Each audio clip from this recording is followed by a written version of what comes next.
Welcome to this installment of Jeff's Garage. Today I'll be showing you how to do the timing belt and various seals on the 2JZ engine. Right here beside me is my engine I pulled out of my car. It's a 2JZ GTE, the JDM spec vvti engine. Obviously most of you guys doing the timing belt, you're not going to be pulling the whole engine out of the car to do a timing belt and seals. But my car caught on fire about 3 weeks ago, as some of you know, and well, the engine has to come out anyway, so I pulled it, and this will be an easier, it'll make it easier for you to see everything, since it won't be covered up by the engine bay and the sides. You'll be able to get a better view of exactly what I'm doing here.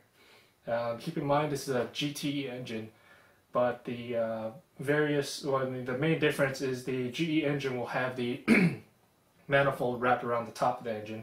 The GT obviously has a manifold coming in from the right side of the front of the engine. But overall, there's not too much difference in everything else. On the GE engine, to start the job, you'll have to remove the whole top of the engine, the wide pipe and throttle body. GTE, you do not have to do that. But once you have the wide pipe off the GE engine, you can just follow the rest of this guide. It will be the same the rest of the way through. Okay, the first thing on either engine, or for the GE engine, once you have the top wide pipe and throttle body off, you'll remove the spark plug plastic cover.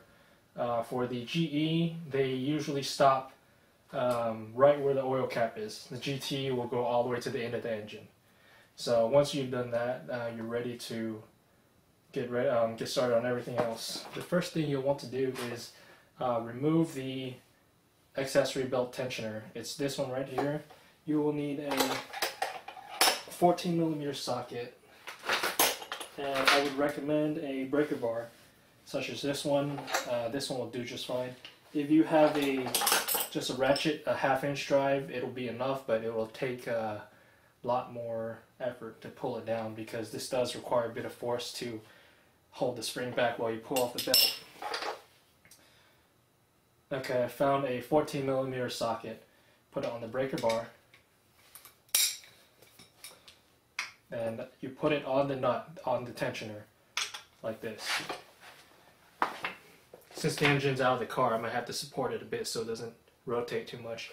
And you'll turn the breaker bar to the right, and that will loosen the tension. You'll see this assembly move to the right and pull the tension off the belt. Once it's off, just one finger, slide off the belt, let go. That's it. Belt off. Very simple to do. Most shops, just to change this belt, $50. So I just did it in 5 seconds. Alright, the next step will be to pull off the front plastic cover for the timing belt cover.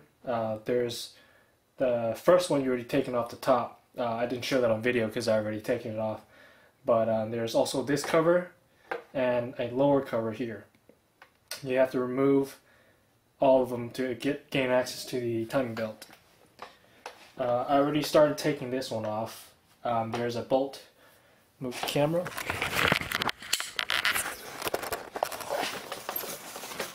One bolt right there. Give you a distance to get some reference. One other bolt here, and the more difficult one to reach is here. It's actually behind a power steering pulley if you look like that. So you'll either have to remove the pulley first, or get a good angle on the bolt and with the Allen key to pull it out. Keep in mind this is a 5mm Allen key for these bolts here. On the top of the engine, for the GTE, there are 1, 2, 3, 4, 5, 6, 7, 8 bolts. And add 9 and 10 to take off the spark plug cover. On the GE engine, there will only be these 2, and should only be 2 more for the GE engine. Okay, and that's the main difference for the 2 engines in terms of removing the upper cover. I'm going to go ahead and take off the last bolt here on the next to the pulley.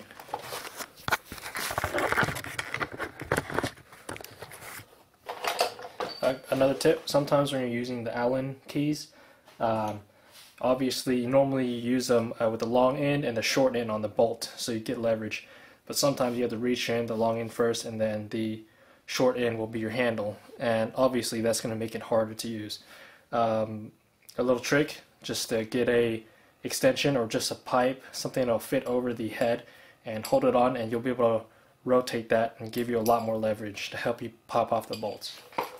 So go ahead and stick this one in here. Stick that there. Bolt comes off very easily. Now this is the problem, the pulley's in the way of this cover here. Just slowly work it out.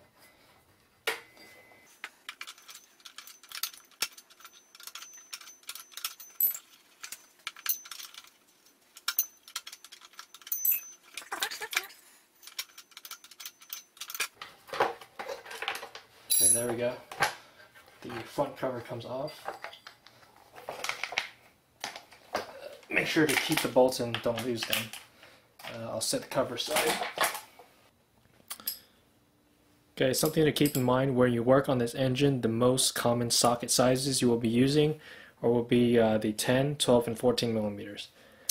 Okay, for the accessory belt tensioner here, there's the 3 bolts to remove, and these are 12 millimeters. You go ahead and loosen them first, and then they should be hand tight to where you should be able to pull them off. An important tip when pulling, well actually more of when you're reinstalling everything after the whole job is done, do not drop anything into either side of these covers, because what will happen is the bolt will get stuck between the belt and the pulley. There's these 2 pulleys up here, and down there will be the crankshaft pulley. If the bolt gets stuck anywhere in between these pulleys, it's going to chew up the belt. Obviously, if you drop a bolt into here anytime during the reinstallation process, you're going to have to pull everything off and do the whole job all over again. So keep that in mind when putting everything back together. Alright, the next step will be to remove the timing belt tensioner. To do this, you'll have 2 12mm bolts that hold the tensioner in.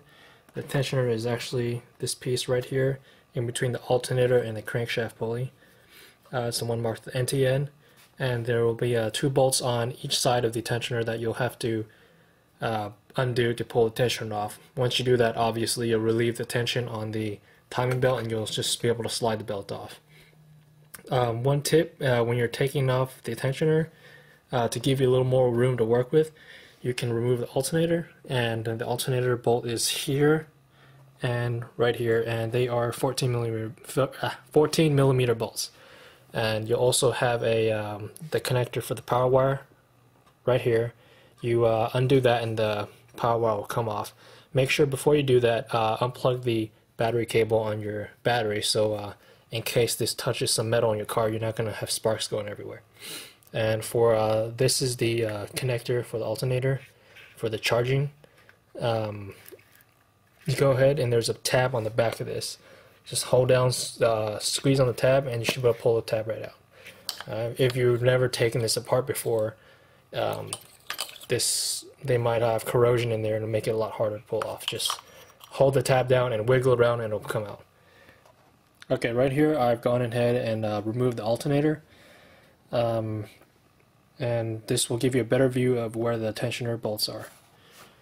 The first one is obviously right there, and the second one is just hiding right behind it. I'm going to go ahead and do these, and then I'll turn the camera back on when I'm done. Okay, right here I've removed the timing belt tensioner, and as you can see the belt has plenty of play in it, and you can get ready to pull it off, but don't do that just yet. You still have to remove the lower timing belt cover, and first you have to remove the crankshaft pulley. This is actually the pulley that people have the most difficulty with. Even any 2JZ, I mean on a Supra, SC300, you know, GS, IS, whatever it is. This one bolt here is the one that, I mean, people use, you know, a 1-inch drive impact guns and it still doesn't come off.